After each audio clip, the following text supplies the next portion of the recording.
Buenos días hermanos, que el Señor les bendiga.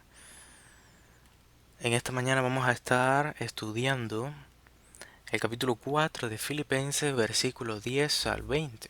Vamos a hacer una pequeña pausa en nuestro estudio expositivo del Evangelio de Juan y vamos a tocar un tema que creo es pertinente y es muy importante que veamos para estos días, especialmente en que la situación de la pandemia, la situación de la cuarentena, no solamente aquí en Panamá, sino en otros lugares, se ha vuelto un poco tensa, un poco compleja y que ha causado eh, mucho sufrimiento a muchas familias, a muchas personas.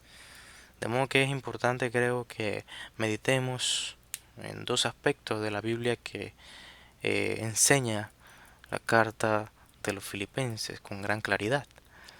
Y ese es el caso del contentamiento y el de la generosidad. La Biblia dice en el capítulo 4 de Filipenses, versículo 10 al 20, leemos, dice Pablo, en gran manera me gocé en el Señor, de que ya al fin habéis revivido vuestro cuidado de mí, de lo cual también estabais solícitos, pero faltaba la oportunidad. No lo digo porque tenga escasez, pues he aprendido a contentarme cualquiera que sea mi situación. Sé vivir humildemente y sé tener abundancia. En todo y por todo estoy enseñado, así para estar saciado como para tener hambre, así para tener abundancia como para padecer necesidad. Todo lo puedo en Cristo que me fortalece. Sin embargo, bien hicisteis en participar conmigo en mi tribulación. Y sabéis también vosotros, oh filipenses, que al principio de la predicación del Evangelio, cuando partí de Macedonia, ninguna iglesia participó conmigo en razón de dar y recibir, sino vosotros solos. Pues aún a Tesalónica me enviasteis una y otra vez para mis necesidades. No es que busque dádivas, sino que busco fruto que abunde en vuestra cuenta. Pero todo lo he recibido y tengo abundancia. Estoy lleno, habiendo recibido de Epafrodito lo que enviasteis, olor fragante, sacrificio acepto, agradable a Dios. Mi Dios pues suplirá todo lo que os falta conforme a sus riquezas en gloria en Cristo Jesús. Al Dios y Padre nuestro sea gloria por los siglos de los siglos. Amén. La epístola a los filipenses fue escrita por el apóstol Pablo. Tal como nos lo revela la misma carta en el versículo 1 del capítulo 1, dice Pablo y Timoteo, siervos de Jesucristo, a todos los santos en Cristo Jesús que están en Filipos, con los obispos y diáconos. El motivo de esta carta probablemente sea el de gratitud y al mismo tiempo de exhortación doctrinal. Y es que en los momentos de mayor dificultad, en el ministerio del apóstol Pablo, los hermanos de Filipos siempre le apoyaron. ¿Cómo se dio esto? El libro de los Corintios. El apóstol describe un poco más acerca del servicio recibido por los hermanos de Macedonia. Esto lo podemos encontrar en 2 Corintios 11, versículo 9. Y cuando estaba entre vosotros y tuve necesidad, a ninguno fui carga, pues lo que me faltaba lo suplieron los hermanos que vinieron de Macedonia, y en todo me guardé y me guardaré de seros gravosos. Según las Escrituras, los hermanos de las iglesias enviaban ofrendas para suplir las necesidades económicas de alimento y de hospedaje que podría llegar a padecer el apóstol Pablo en su misión evangelística. Pero en el contexto de esta carta a los Filipos, o a Filipo y a la iglesia de Filipos, las circunstancias del apóstol Pablo son un poco más complejas, ya que él se encuentra en prisión y la iglesia de Filipos, al escuchar esta noticia, desea e intenta enviarle ayuda. No sabemos qué hizo que esta ayuda se retrasara, pero lo que sí sabemos es que la iglesia en un principio no encontró la oportunidad para ayudar a su hermano y mentor en la fe. Esto gracias a la soberanía de Dios cambiaría. Y dicha dádiva de generosidad llegaría a manos del hermano Pablo a través de Epafrodito. Y es luego de esto que Pablo escribe la carta a los filipenses, con el fin de animar y agradecer a la iglesia por su buen ejemplo de fe. Y es en este momento, en el capítulo 4, versículo 10, que leemos cómo el apóstol Pablo muestra su gratitud, pero también una gran lección para el crecimiento de la iglesia, porque él les presenta lo que es el contentamiento cristiano. Leemos desde el versículo 10 la primera descripción de lo que es el contentamiento. Dice el apóstol Pablo que en gran manera me gocé en el Señor. Y es que en un sentido básico, el contentamiento es eso, un sentimiento de dicha y satisfacción que comúnmente se encuentra en tiempos de bonanza y prosperidad, o por lo menos esa es la tendencia mundana. Pero en el caso del apóstol Pablo, su contentamiento es un don divino. Su alegría nada tiene que ver con la ilusión de felicidad que brinda el mundo. Ahora, ¿cómo sabemos eso? Cuando hacemos un estudio un poco más profundo de las palabras del apóstol Pablo y la fuente de ese gozo, nos damos cuenta de la primera diferencia del contentamiento mundano y el piadoso. El primero comúnmente se siente contento por logros y el crecimiento personal. Él busca y entiende que llega a encontrar alegría por crecer como persona. O de alguna otra forma, crecer de forma material o llegando a grandes metas, cumpliendo grandes metas. Pero nada fuera de sí mismo. Él lo hace todo y logra todo. En cambio, el contentamiento cristiano halla en sus hermanos una gran fuente de gozo. Si prestamos atención a los versículos 10 y 11, nos percataremos que la razón del gozo de Pablo no es que a través de la dádiva recibida podrá tener alimento y abrigo. El texto no nos deja claro, que Pablo se alegra de la preocupación y disposición genuinas de la iglesia. Y lo corrobora en el verso 11. Dice, no lo digo porque tenga escasez.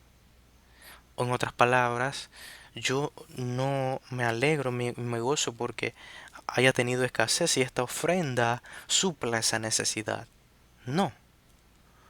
Al contrario, en el versículo 17 nos brinda el verdadero motivo por el cual el apóstol siente gran alegría.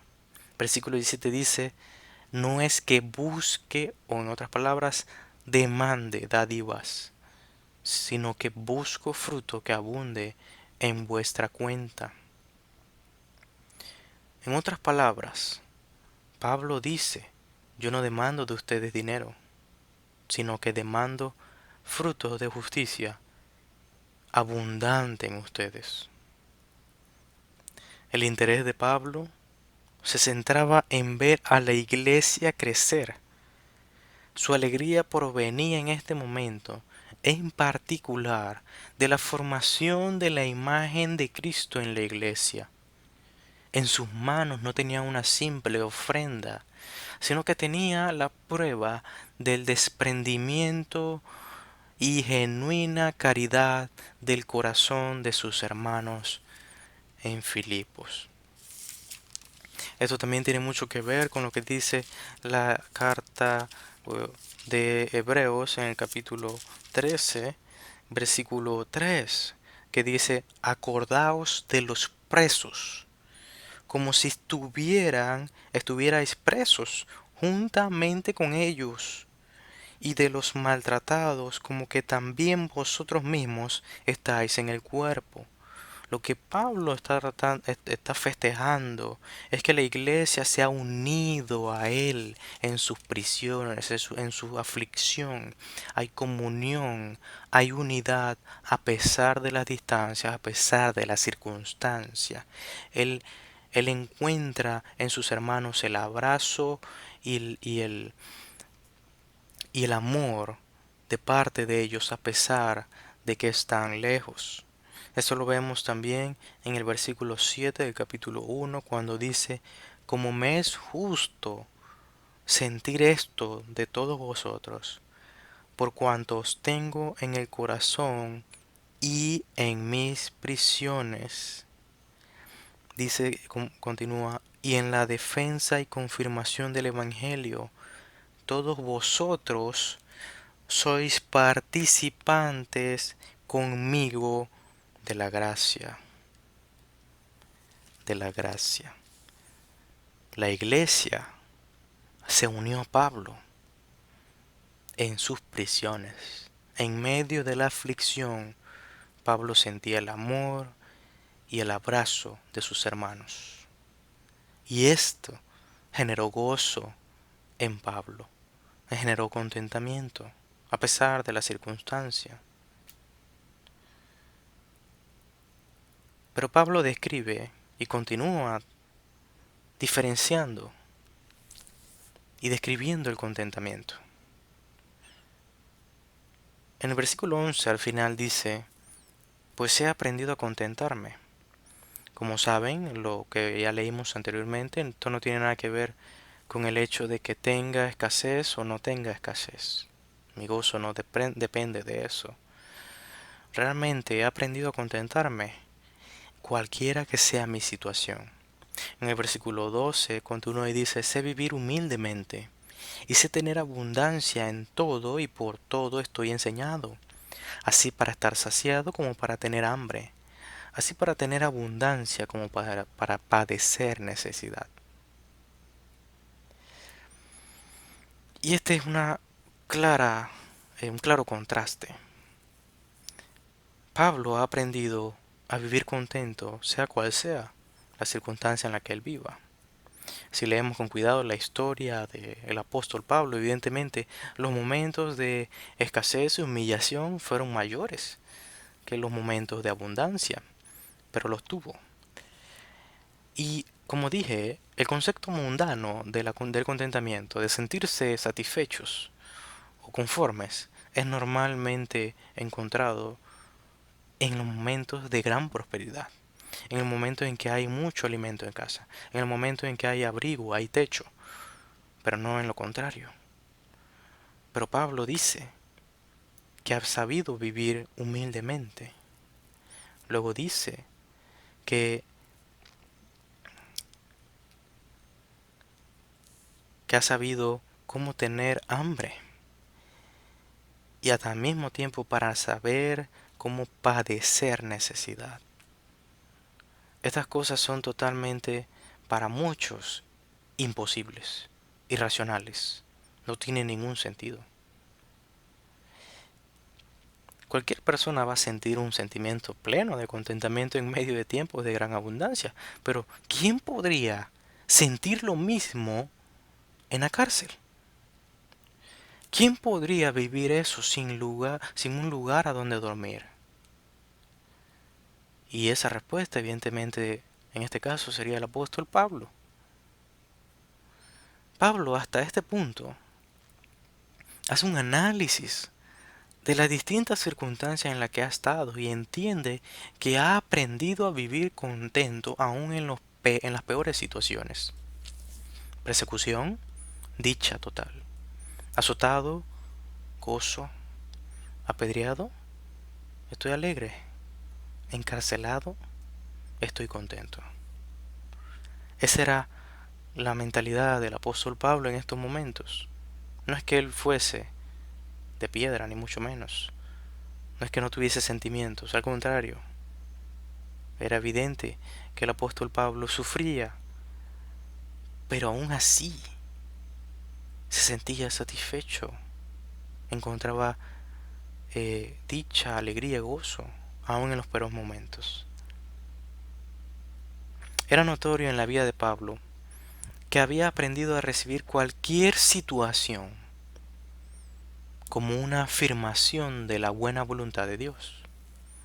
Este era el secreto para él. Él no veía ningún mal como un mal solamente. Al contrario, siempre veía todos estos eventos como un bien mayor que quizás aún sus ojos limitados no podían llegar a ver, pero lo sabía, lo entendía. Bien dice el puritano Jeremiah Burroughs, el contentamiento cristiano es una dulce, tranquila e interna disposición de espíritu que se sujeta voluntariamente y se deleita en las disposiciones sabias del Dios y Padre en cada circunstancia.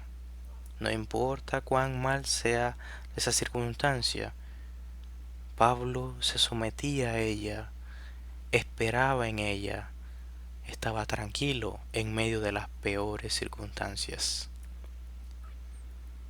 Ahora, estudiemos otra parte que puede ser un poco compleja.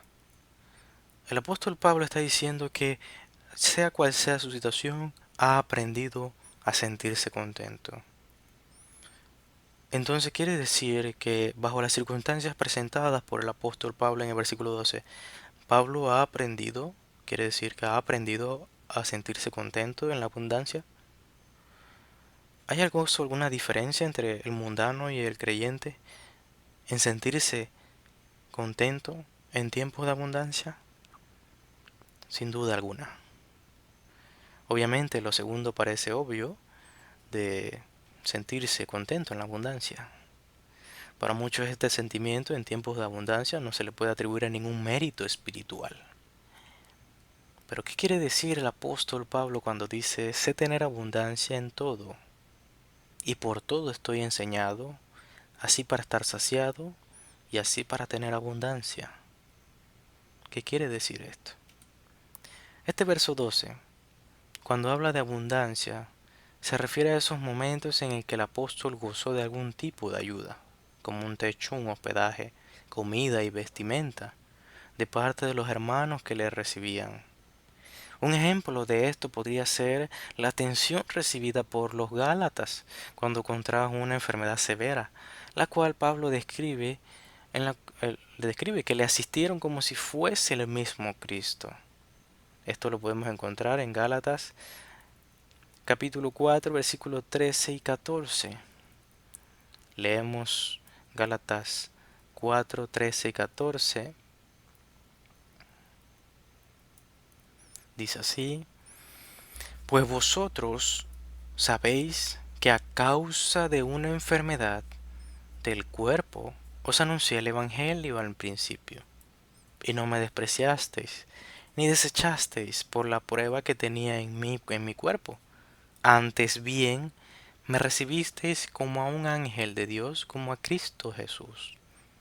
Notemos que en el texto de en Gálatas demuestra esa tensión entre el contentamiento, entre las circunstancias negativas, como la enfermedad que Pablo considera como la causa por la que enseñó el Evangelio en Galacia del Sur, y además de esto destaca, a pesar de ser una carta de reprensión, porque así lo es, las acciones bondadosas de los hermanos de aquel lugar. ¿Por qué? Porque Pablo ha aprendido a vivir en abundancia y siendo agradecido. En otras palabras, lo que estoy diciendo es que Pablo ha aprendido que en momentos de gran prosperidad, él debe ser agradecido. Y esta es la gran diferencia entre alguien que siente contentamiento como mundano en el momento de la prosperidad y alguien que ha recibido de Dios el contentamiento en la prosperidad, porque es agradecido con lo que ha recibido. No es algo que depende de él, es algo que ha sido dado por Dios. Ha sido parte de la buena voluntad de Dios, ha sido parte del propósito de Dios, que él sea tratado de esta forma por los hermanos en Gálatas. Es lo mismo que ocurre con los hermanos en Filipenses, los filipenses, a quienes el apóstol les muestra gratitud. Además, el contentamiento de Pablo en la abundancia se ve notorio en su sacrificio por la iglesia, en la prudencia y en la vida lejos de la codicia y la avaricia. Es esto lo que ha aprendido el apóstol Pablo. Es la gran distinción entre el contentamiento en la abundancia de un creyente y el contentamiento en la abundancia de un pagano. El pagano no va a ser agradecido. El pagano se dejará llevar por la codicia, que va a querer más y además de esto, no va a querer compartir nada de lo que tiene porque es avaro. Va a ser de despilfarrar su dinero porque no es prudente, no es buen administrador. Pero Pablo ha aprendido a contentarse aún en la abundancia. Pero ¿cuál es la fuente de este conocimiento? Sabemos que él lo ha aprendido, sabemos que él no eh, lo ha aprendido y ha sido enseñado en esto, tal como lo dice el verso 12. Pero ¿cuál es la fuente de este conocimiento? William Hendricks, en el erudito, comenta acerca de esto y dice: es necesario notar que en este contentamiento o suficiencia espiritual no proviene de los recursos que el alma tenga en sí misma. Pablo no es ningún vanidoso, fanfarrón, para que exclame: yo soy el capitán de mi alma. No, tampoco es un estoico que, confiando en sus propios recursos y supuestamente imperturbable ante el placer o el dolor, se afane con todas sus fuerzas en soportar sin una sola queja su irremediable necesidad. No, el apóstol no es una estatua, sino un hombre de carne y hueso. Tomando las palabras de Hendrickson, claramente el texto nos dice que Pablo no es el capitán de su alma. Y por lógico, la pregunta que debemos hacernos es: ¿quién es el capitán del alma de Pablo? ¿Quién es aquel que ha enseñado a Pablo a vivir en contentamiento sea cual sea su situación? En el verso 3 encontramos la respuesta. Todo lo puedo en Cristo que me fortalece. La fuente de este misterio es nuestro Señor Jesús. Es en Él y a través de Él y solo por Él que me encuentro conforme, me encuentro dichoso y me encuentro gozoso en cualquier circunstancia, en cualquier situación. Esto es lo que dice el apóstol Pablo. El Señor Jesús me ha fortalecido, de modo que no he sucumbido ante las tentaciones de la escasez. No se ha levantado en mí un deseo de desesperación, de carencia de confianza, de queja a Dios. No, para nada. No me ha consumido el miedo. Es cuando más he confiado. Porque no por mí, no por mi propio corazón, no por mi propia carne, sino porque Cristo me fortalece. Y su contraparte sucede igual. He sido fortalecido en los momentos de abundancia. He sido enseñado por Cristo. He aprendido de Cristo a ser generoso en la abundancia, a no llevarme tras la codicia, el acumulo de riquezas, porque nada vale, no tiene ningún sentido. Y este es el aprendizaje, el misterio que el apóstol Pablo enseña a la iglesia de los filipenses. A partir del versículo 14, dice el apóstol Pablo, en un sentido cambia de la enseñanza ahora a destacar la actitud tomada por la iglesia de los filipenses. Vamos a leer del 14 hasta el versículo 16. Sin embargo, bien hicisteis en participar conmigo en mi tribulación.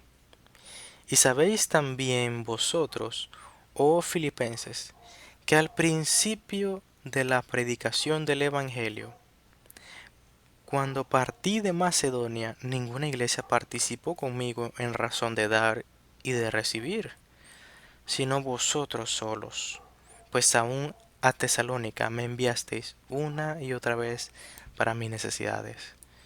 Aquí es aún más claro la gratitud del apóstol Pablo para con la iglesia.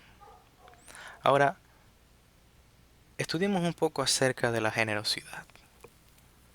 ¿Qué quiere decir el término generosidad? ¿Qué es generosidad? Este término podría describirse como la capacidad de brindar, compartir o dar, independientemente de nuestros intereses o beneficios personales. Es una forma de abnegación. La Real Academia de la Lengua Española define a la persona generosa como alguien que obra con magnanimidad y nobleza de ánimo.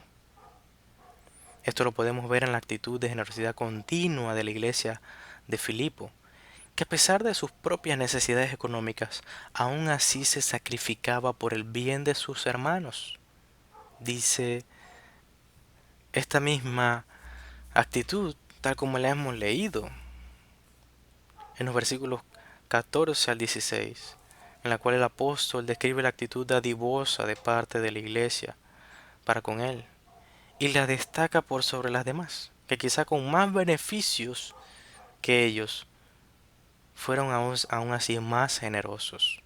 La iglesia de Macedonia era una iglesia necesitada, era una iglesia en cierto sentido pobre, aún así era muy generosa, muy generosa.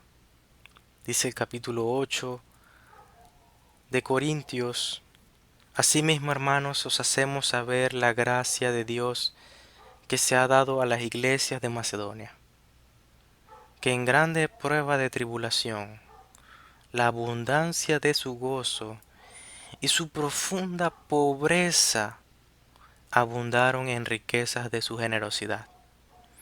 Pues doy testimonio de que con agrado han dado conforme a sus fuerzas y aún más allá de sus fuerzas.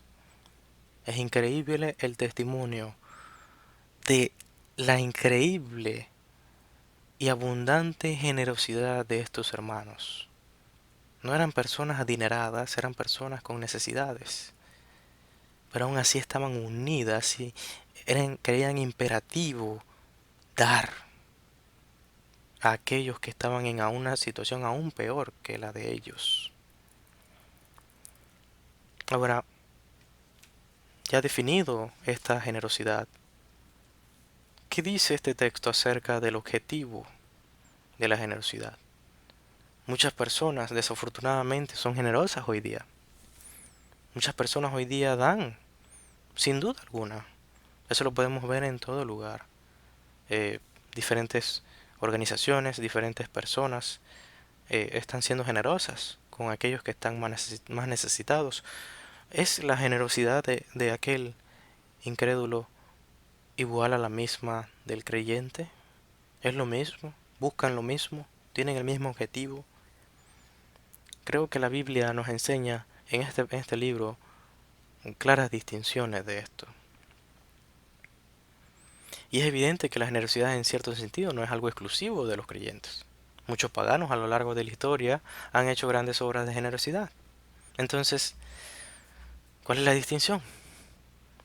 Creo sinceramente que la respuesta se encuentra en el objeto de dicho acto. ¿Qué es lo que se busca? ¿Qué buscamos realmente al ser generosos? Los paganos te responderán que buscan ayudar al necesitado, y eso es loable, pero solo eso. Muchos de los incrédulos terminan haciendo alarde de sus obras de caridad, demostrando cuán humildes y generosos son. De modo que hay un problema grave con la supuesta generosidad del pagano, ya que como vimos, realmente el ser generoso no tiene nada que ver con tus propios intereses. Pero por alguna extraña razón, muchos hoy día se toman fotos y hacen grandes fanfarrias de sus actos nobles. No lo sé. Parece ser que hay una gran diferencia entre lo que es la definición de generosidad y los actos de estos hombres. ¿Y qué es lo que distingue la generosidad del creyente? ¿Qué es lo que distinguía la generosidad de la iglesia de los filipenses? Los filipenses que creían, que buscaban. El apóstol Pablo responde a esa pregunta en el versículo 11 del capítulo 1 de la carta de los filipenses. Dice así la palabra de Dios: y esto pido en oración, que vuestro amor abunde aún más y más en ciencia y en todo conocimiento, para que aprobéis lo mejor, a fin de que seáis sinceros e irreprensibles para el día de Cristo. Y note esto: llenos de frutos de justicia que son por medio de Jesucristo, para gloria y alabanza de Dios.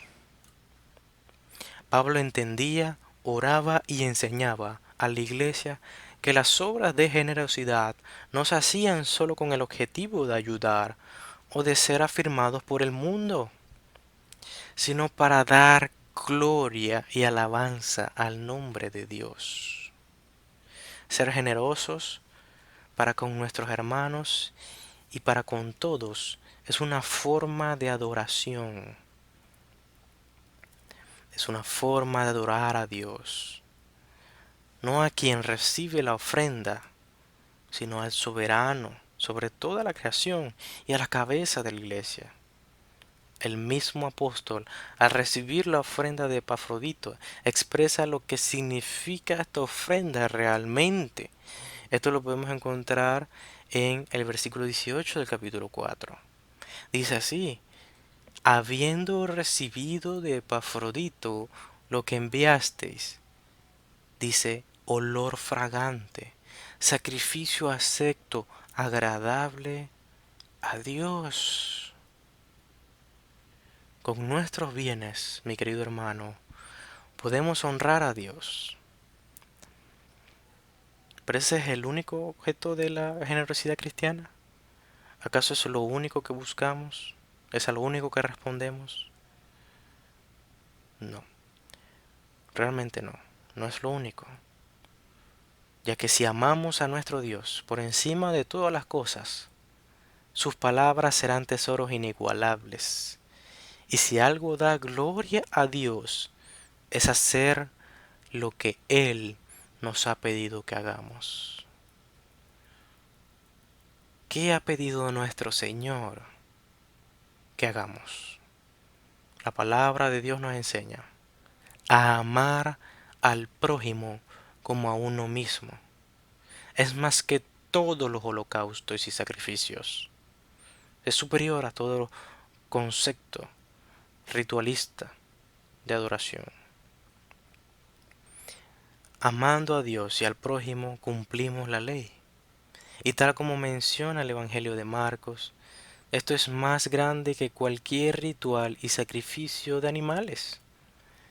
Este amor al prójimo es un sacrificio superior que sube al trono como olor fragante. ¿Qué queremos decir con esto?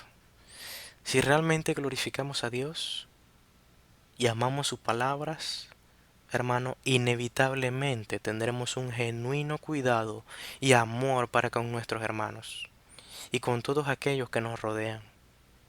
tal como dice Gálatas capítulo 6. Así que, según tengamos oportunidad, hagamos bien a todos, y mayormente a los de la familia de la fe. Eso está en Gálatas 6, verso 10. De modo que el segundo objetivo de la generosidad es el de hacer bien a nuestros hermanos y hacer bien a todos en general, arraigado en las raíces de la gloria de Dios. Evitará que el hombre al hacer obras de justicia busque su propia gloria. Por esto Pablo destaca en el deseo que movió a los filipenses. Dice, habéis revivido vuestro cuidado de mí, de lo cual también estabais solícitos. La palabra solícitos significa que estaban fervientemente preocupados por el bienestar de Pablo. De esa misma manera, todo creyente debe mostrar preocupación, genuina empatía. Y esto debe convertirse no solo en palabras o deseos, sino en acciones en pro de nuestro prójimo. Mi querido hermano, algo es claro en toda esta situación del coronavirus y de la pandemia y de la cuarentena. Muchas personas están pasando necesidad. Muchos en el cuerpo de Cristo están pasando necesidad por las diferentes y muy probablemente malas decisiones de los gobernantes. Pero ¿qué podemos hacer nosotros como creyentes? Primeramente, si estamos pasando necesidad, e incluso si tenemos algo, o hemos perdido algunas cosas que antes teníamos, algunos beneficios que antes teníamos, aún así como creyentes debemos encontrar dicha en el progreso de la iglesia de Cristo. Si esto no es una realidad en nuestras vidas, es necesario examinarnos si realmente estamos en Cristo. Debemos buscar el crecimiento de nuestros hermanos. También debemos desechar de nuestras vidas cualquier acto de codicia, avaricia, desesperación, miedo, y empezar a ver la crisis como por una oportunidad para ser generosos, agradecidos y tener contentamiento genuino, a pesar de las circunstancias, porque Dios está con nosotros. Reconozcamos a Cristo, hermano mío, por encima de todo, como la fuente de fortaleza y de nuestras vidas. Arrepintámonos de nuestros pecados y confesemos su nombre, aun en las peores circunstancias. Porque muy probablemente hemos incurrido en el pecado del miedo, hemos dejado de confiar en el Señor,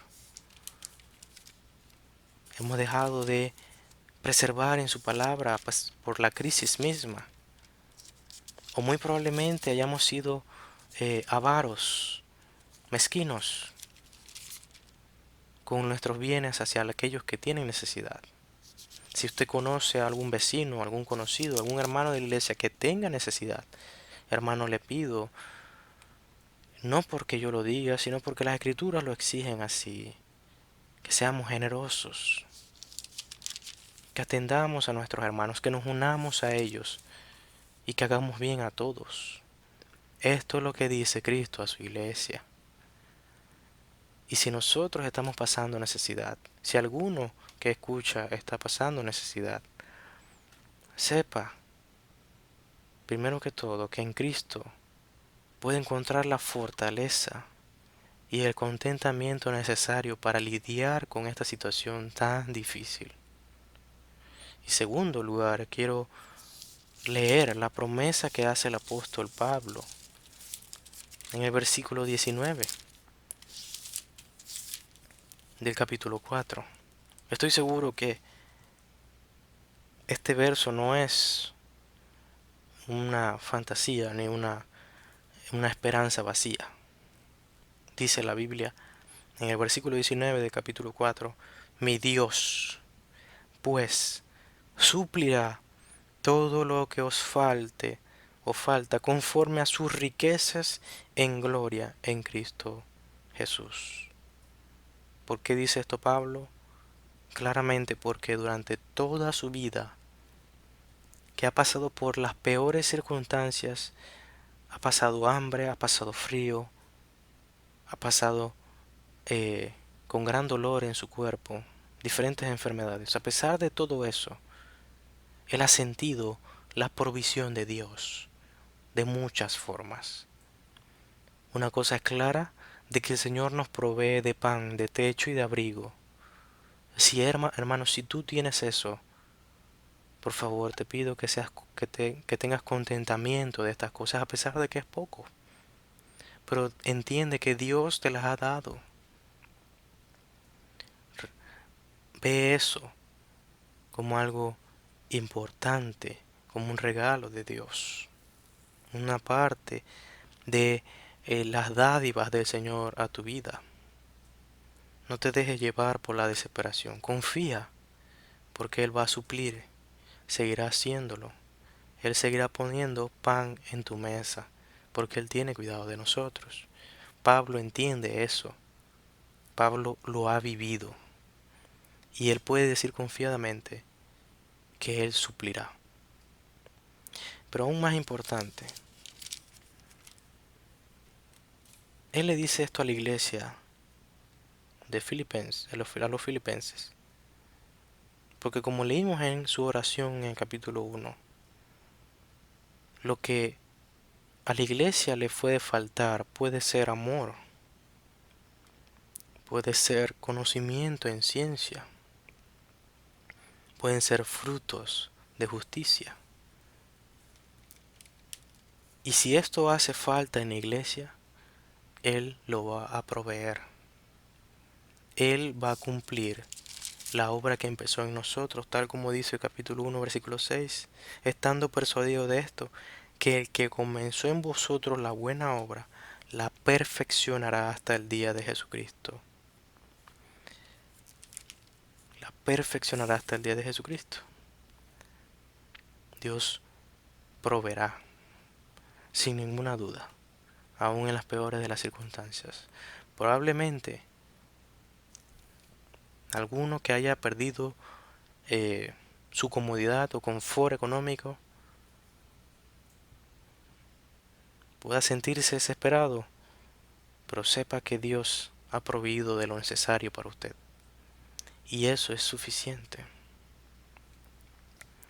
Hermano, si usted hace obras de caridad y de generosidad, sepa que usted no solo lo hace para buscar la afirmación del mundo, no, no, no, sino porque usted adora a Dios y alaba al Señor. Hágalo en lo secreto, no lo publique, no lo anuncie, como si buscara eso del mundo. Busquemos agradar a Dios aún por encima de nosotros e incluso de aquellos que están necesitados. No buscamos eso, buscamos adorar a Dios. El Señor nos demanda ser dadivosos para con todos, y especialmente para con nuestros hermanos. De modo, hermano, que unámonos a nuestros prójimos en sus sufrimientos, siendo generosos y supliendo a sus necesidades. Hermano, que esta enseñanza pueda ser de beneficio para vuestras vidas y que la luz de Cristo sea anunciada al mundo, aún en los peores de las circunstancias. Estamos pasando por un tiempo de gran oscuridad, pero las obras de justicia, del contentamiento y la generosidad que son en Cristo Jesús, que son para la alabanza de Dios, son tan necesarias en estos días, que esta enseñanza, que esta doctrina puede enseñarnos que no buscamos lo propio, no buscamos agradarnos a nosotros mismos, sino al Señor. Tal como concluye el apóstol Pablo en el versículo 20. Todo esto no es para nosotros, sino para el Dios y Padre nuestro, o sea, gloria por los siglos de los siglos. Amén. Oremos.